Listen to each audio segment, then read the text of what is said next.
नमस्कार दोस्तों, स्वागत है आपका ISPCS एकेडमी में। और आज हम सीटेट का प्रैक्टिस सेट 4 करेंगे, जहां पर बाल विकास एवं शिक्षा शास्त्र के बारे में हम पढ़ेंगे और उसके क्वेश्चन को सॉल्व करेंगे। और यदि आप चैनल पर नए हैं तो चैनल को ज़रूर लाइक से सब्सक्राइब कीजिए और अपने स्कोर को ज़रूर कमेंट बॉक्स में बताइए कि आपने 30 में से कितने क्वेश्चन ईमानदारी से सही किए हैं। तो चलिए यहाँ पर पहला क्वेश्चन को देखेंगे।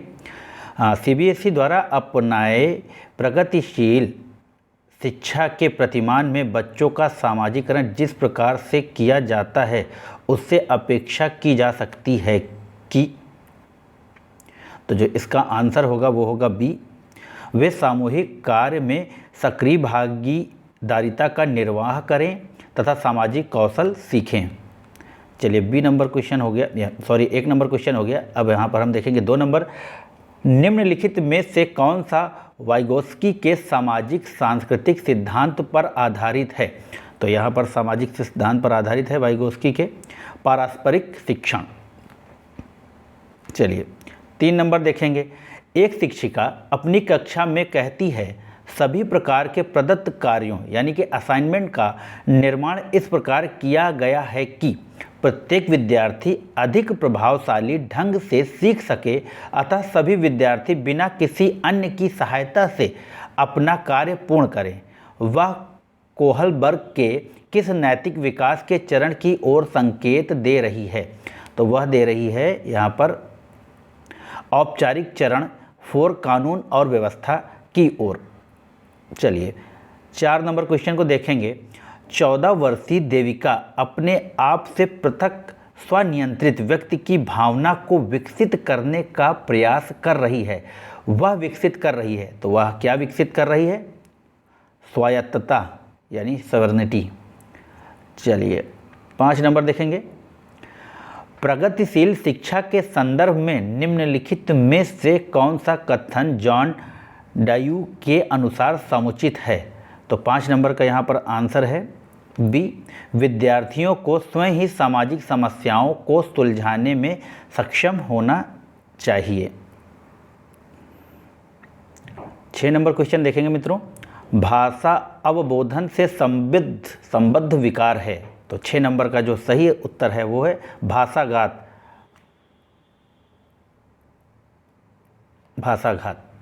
चलिए 7 नंबर की ओर बढ़ेंगे।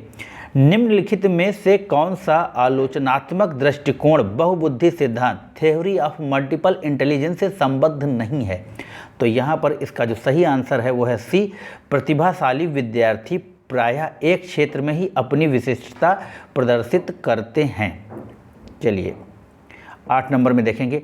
बहुबुद्धि सिद्धांत को वैध नहीं माना जा सकता क्योंकि विशिष्ट परीक्षणों के अभाव में भिन्न बुद्धियों का मापन संभव नहीं है। तो इसका आंसर जो है ए होगा। 9 नंबर देखेंगे। कक्षा में विद्यार्थियों के व्यक्तित्व विभेद, तो 9 नंबर का जो आंसर है वो है डी, लाभकारी है क्योंकि ये विद्यार्थियों की संज्ञानात्मक संरचनाओं को खोजने में अध्यापकों को प्रवृत्त करते हैं। चलिए 10 नंबर क्वेश्चन देखेंगे। विद्यालय आधारित आकलन प्रारंभ किया गया था ताकि, तो विद्यालय आधारित असेसमेंट, इसका जो आंसर होगा वो होगा बी, सभी विद्यार्थियों के संपूर्ण विकास को निश्चित किया जा सके। बहुत बढ़िया। 11 नंबर में चलेंगे। निम्नलिखित में से कौन सा एक अन्य विकल्पों से संबद्ध नहीं है? तो जो संबद्ध नहीं है वो यहाँ पर उसका जो सही उत्तर है वो है डी, स्व आकलन के कौशल को प्रतिमानित करना। और ये तीनों आपस में जुड़े हुए हैं, संबद्ध हैं एक दूसरे से। चलिए 12 नंबर देखेंगे। निम्नलिखित में से कौन सा प्रश्न अपने विशिष्ट क्षेत्र से ठीक तरह से मिला हुआ है?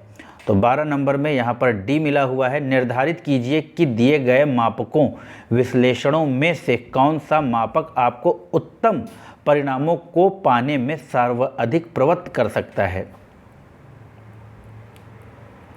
चलिए 13 नंबर देखेंगे। निम्नलिखित में से कौन सी सर्वाधिक प्रभावशाली विधि हो सकती है जो आपकी इस अपेक्षा को पूरी कर सके कि वंचित विद्यार्थी अपनी भागीदारिता द्वारा सफल हो सकें। तो 13 नंबर का जो सही आंसर है वो है ए, आप उनकी सफलता हेतु उनकी क्षमता में विश्वास को अभिव्यक्त करें। बहुत बढ़िया। 14 नंबर, निम्नलिखित में से कौन सा विकासात्मक विकार का उदाहरण नहीं है? तो विकासात्मक विकार का उदाहरण नहीं है पर अभिघातज तनाव, पोस्ट ट्रॉमेटिक, इसका जो आंसर है पोस्ट ट्रॉमेटिक है। चलिए 15 नंबर देखेंगे, बहुशिक्षण शास्त्रीय तकनीकें, वर्गीकृत अधिगम सामग्री, बहुआकलन तकनीकें तथा परिवर्तनीय जटिलता एवं सामग्री का स्वरूप निम्नलिखित में से किससे संबद्ध है? तो 15 नंबर का जो यहाँ पर आंसर है विभेदित अनुदेशन से। चलिए 16 नंबर की ओर बढ़ेंगे मित्रों।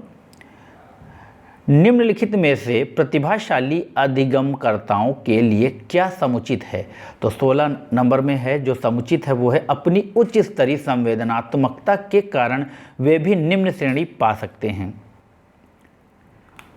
17 नंबर की ओर बढ़ेंगे।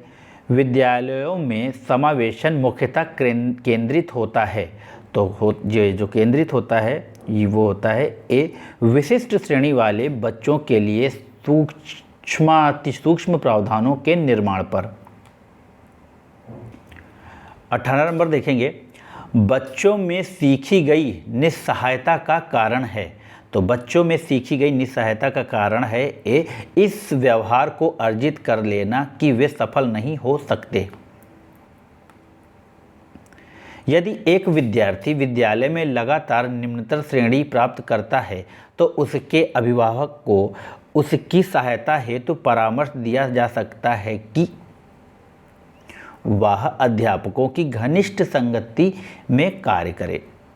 चलिए 20 नंबर देखेंगे, निम्नलिखित में से समस्या समाधान को क्या बाधित नहीं करता? तो समस्या समाधान को बाधित नहीं करता इनसाइट या अंतर्दृष्टि, माफ कीजिएगा।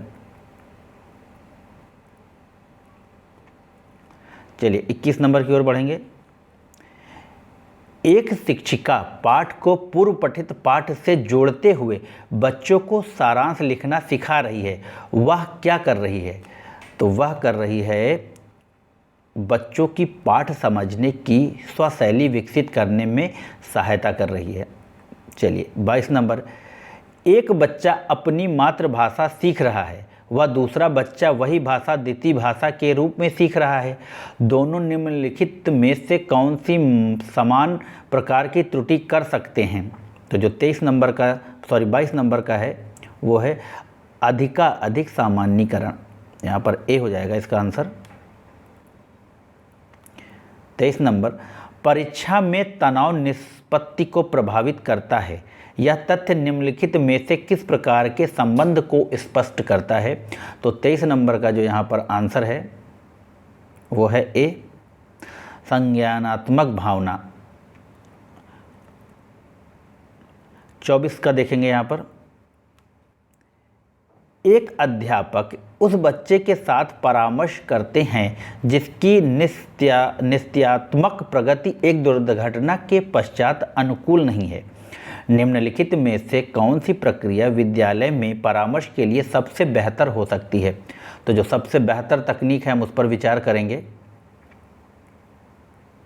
24 नंबर क्वेश्चन का जो हम आंसर देख रहे हैं वो है, यह अपने विचारों द्वारा खोज करने हेतु लोगों में आत्मविश्वास का निर्माण करता है। चलिए 25 नंबर देखेंगे, एक विद्यार्थी उच्च स्तरीय सृजनशील रंगमंचीय कलाकार बनना चाहता है। उसके लिए निम्नलिखित में से कौन सा उपाय सबसे कम प्रेरक होगा? तो जो सबसे कम प्रेरक होगा वो यहाँ पर है, उन रंगमंचीय कौशलों को अधिक समय देना जिनसे बड़े प्रफुल्लित होते हैं। चलिए 26 नंबर देखेंगे, इनमें से कौन सा सिद्धांतकार का यह मत स्पष्ट करता है कि बच्चे अपनी बुद्धि व विकास हेतु कठोर अध्ययन करते हैं? तो जो 26 का सही आंसर है वो है मैस्लो का। 27 नंबर देखेंगे, निम्नलिखित में से 27 नंबर में देखेंगे, निम्नलिखित में से कौन सा तत्व कक्षा में अधिगम हेतु सहायक हो सकता है? तो तो जो कक्षा में अधिगम हेतु सहायक हो सकता है वह है अध्यापकों द्वारा बच्चों की स्वायत्तता को बढ़ावा व सहायता देना। परिपक्व विद्यार्थी से आशय है, तो यहाँ पर परिपक्व विद्यार्थी से आशय है अपनी बौद्धिकता के साथ अपने सभी प्रकार के द्वंद्वों का शीघ्र समाधान कर लेते हैं। चलिए, ये मैच्योर विद्यार्थियों की पहचान है। चलिए 29 नंबर क्वेश्चन देखेंगे। पूर्व विद्यालय में पहली बार आया बच्चा मुक्त रूप से चिल्लाता है। 2 वर्ष पश्चात वही बच्चा जब प्रारंभिक विद्यालय में पहली बार जाता है तो अपना तनाव चिल्लाकर व्यक्त नहीं करता, अपितु उसके कंधे व गर्दन की पेशियां तन जाती हैं। उसके इस व्यवहारिक परिवर्तन का क्या सैद्धांतिक आधार हो सकता है? तो जो उसका सैद्धांतिक आधार है वो है यहाँ पर विभेद व एकीकरण विकास के लक्षण। चलिए 30 नंबर देखेंगे और ये आखिरी प्रश्न है। निम्नलिखित में से कौन सा कथन सत्य है? तो 30 नंबर में जो कथन सत्य है वो है आनुवांशिक बनावट व्यक्ति की परिवेश की गुणवत्ता के प्रति प्रत्युत्तरात्मकता को प्रभावित करती है। तो मित्रों, ये थे महत्वपूर्ण कुछ प्रश्न। आशा है आप लोगों को पसंद आएंगे। तब तक के लिए हमें इजाज़त दीजिए। जय हिंद, जय भारत।